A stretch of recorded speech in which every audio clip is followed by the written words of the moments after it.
नमस्कार। आज हम बात करने वाले हैं इंडिया के डिफेंस सेक्टर की एक बहुत बड़ी company Mazagon dock ship builders के बारे में।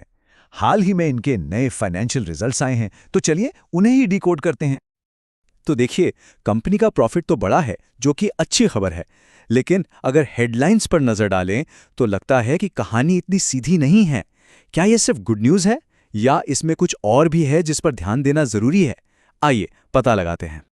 आज हम क्या क्या कवर करेंगे उस पर एक नज़र डाल लेते हैं। सबसे पहले जानेंगे कि ये कंपनी करती क्या है, फिर नंबर्स देखेंगे, उसके बाद क्या अच्छा है और क्या चिंता की बात है उसे समझेंगे, और आखिर में बात करेंगे कि कंपनी का फ्यूचर प्लान क्या है। तो चलिए शुरू करते हैं। इससे पहले कि हम सीधे नंबर्स की दुनिया में जाएं, ये समझना जरूरी है कि आखिर मझगांव डॉक है क्या और देश के लिए इतनी जरूरी क्यों है। बिल्कुल आसान शब्दों में कहें तो ये कंपनी हमारी समुद्री सुरक्षा की बैकबोन है।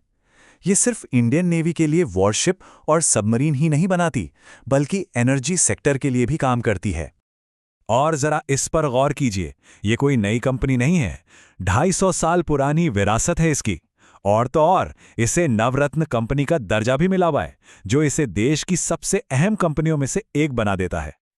चलिए अब आते हैं इस पूरी बातचीत के सबसे अहम हिस्से पर, तीसरी तिमाही के फाइनेंशियल रिजल्ट्स। देखते हैं कि नंबर्स क्या कहानी बता रहे हैं। तो सबसे पहले बात करते हैं रेवेन्यू की, जिसे टॉप लाइन भी कहते हैं। इसका सीधा सा मतलब है कि कंपनी ने अपने मेन बिजनेस यानी जहाज बनाने के काम से इस तिमाही में कुल कितनी कमाई की, और यह आंकड़ा है 3601 करोड़ रुपए। काफी प्रभावशाली है। और यह है बॉटम लाइन यानी कि नेट प्रॉफिट, मतलब सारे खर्चे जैसे कच्चा माल, सैलरी, टैक्स, सब कुछ चुकाने के बाद कंपनी की जेब में 880 करोड़ रुपए का शुद्ध मुनाफा आया। ये कंपनी की फाइनेंशियल हेल्थ का एक बहुत मजबूत इंडिकेटर है। अब देखिए, सिर्फ नंबर्स को अकेले देखने से पूरी तस्वीर साफ नहीं होती, उन्हें कंपेयर करना पड़ता है। इस टेबल में साफ दिख रहा है कि कंपनी का रेवेन्यू और प्रॉफिट दोनों ही पिछले क्वार्टर और पिछले साल के इसी क्वार्टर के मुकाबले बड़े हैं। ये एक सॉलिड ग्रोथ का साइन है। तो इन मजबूत नंबर्स को देखते हुए चलिए अब थोड़ा और गहराई में जाते हैं और उन पॉजिटिव बातों पर फोकस करते हैं जो इस रिपोर्ट से निकलकर सामने आई हैं। वो कौन सी बातें हैं जो इन्वेस्टर्स के लिए अच्छी खबर हो सकती हैं? तो संक्षेप में कहें तो परफॉर्मेंस शानदार रही है, सेल बढ़ी है, प्रॉफिट बढ़ा है, और सबसे अच्छी बात यह है कि कंपनी इस कमाई को अपने शेयर होल्डर्स के साथ भी बांट रही है। जी हां, कंपनी ने हर एक शेयर पर 7.5 रुपए का डिविडेंड देने का ऐलान किया है। ये न सिर्फ इन्वेस्टर्स के लिए एक सीधा फायदा है, बल्कि ये कंपनी के खुद पर भरोसे को भी दिखाता है। और ये देखिए, ये स्लाइड कंपनी के फ्यूचर के बारे में बहुत कुछ कहती है। 23,758 करोड़ रुपए की ऑर्डर बुक।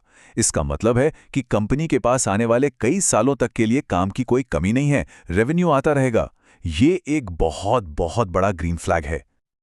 लेकिन जैसा कि हमने शुरू में कहा था, कहानी में एक और पहलू भी है।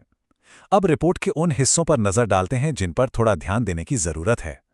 ये एक न्यूज़ हेडलाइन है जो इस क्वार्टर की सबसे बड़ी चुनौती को साफ साफ बता रही है। मार्जिन पर दबाव।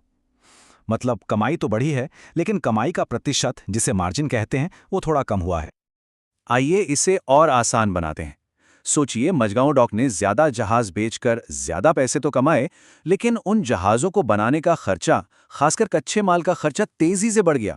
इसकी वजह से हर जहाज पर जो मुनाफा हो रहा था वो थोड़ा कम हो गया। बस इसी को मार्जिन में कमी कहते हैं। तो अब सवाल ये उठता है कि इन चुनौतियों से निपटने के लिए और भविष्य में ग्रोथ बनाए रखने के लिए कंपनी आखिर कर क्या रही है। चलिए उनकी स्ट्रैटेजी पर एक नजर डालते हैं। और ये एक बहुत बड़ा डेवलपमेंट है। ये जो इंटरनेशनल पार्टनरशिप है, ये कंपनी के फ्यूचर ग्रोथ और एक्सपोर्ट प्लान का एक बहुत अहम हिस्सा है। इससे कंपनी सिर्फ घरेलू ऑर्डर्स पर निर्भर नहीं रहेगी। फ्यूचर प्लान्स तो हैं ही, लेकिन कंपनी अपने मौजूदा काम में भी शानदार प्रदर्शन कर रही है। इन 3 बड़े जहाज़ों की सफल डिलीवरी ये दिखाती है कि कंपनी ऑपरेशनल लेवल पर कितनी मजबूत है और इंडियन नेवी के लिए कितनी ज़रूरी है। तो आखिर में हम इसी बड़े सवाल पर आके रोकते हैं। कंपनी के पास काम की कोई कमी नहीं है, ऑर्डर बुक जबरदस्त है, लेकिन क्या वो बढ़ती लागतों को कंट्रोल करके अपने मुनाफे को बचा पाएगी? आने वाला वक्त ही बताएगा कि ये जहाज किस दिशा में जाता है।